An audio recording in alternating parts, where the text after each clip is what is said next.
नमस्कार बंधुगण मु गणेश मोर यूट्यूब चैनल को आपण मानक स्वागत।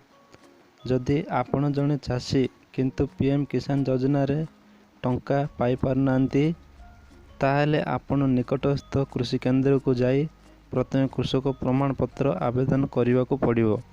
ताहा केमिति ऑफलाइन रे आवेदन करिवे सही प्रोसेस मु एई वीडियो रे कहबी।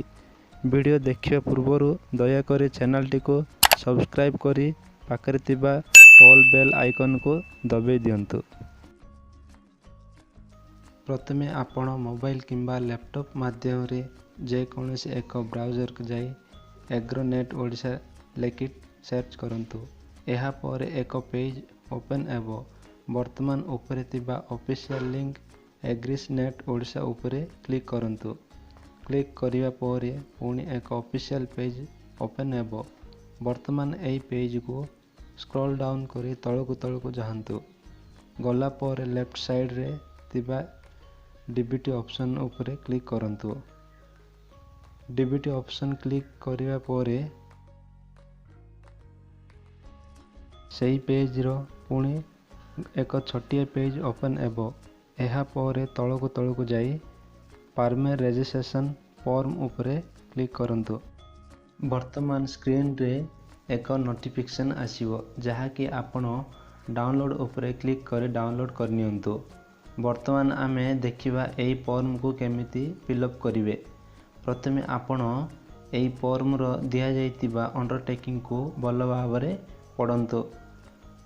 पढिबा पर जदि आपण योग्यता प्राप्ति ताहाले फॉर्म पूर्ण करिवे।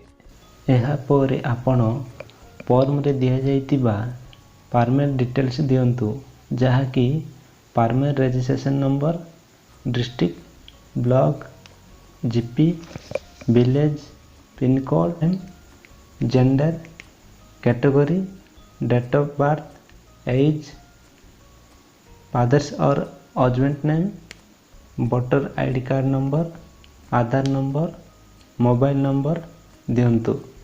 ताहा परे फैमिली मेंबर डिटेल्स दियंतु। वर्तमान आमे द्वितीय नंबर पेज को जिबा। पेज को जाई बैंक डिटेल्स दबा। देला परे आपण चाषी को टिप चिन्ह बा स्वाक्षर दियंतु। देला परे आवश्यक डॉक्यूमेंट दबा जहा कि photocopy of voter ID, photocopy of bank passbook देबा। ताहा बंधुगण एहा परे एटी लेखा हिची फॉर ऑफिस यूज जहा कि application number and date of receive एहा ओनली ऑफिस यूज करिवे। फॉर्म पूर्ण करि सारिबा परे आवश्यक डॉक्यूमेंट सहित फॉर्म को अटैच करी निकटस्थ कृषि केंद्र को जाई सबमिट कर दियंतु।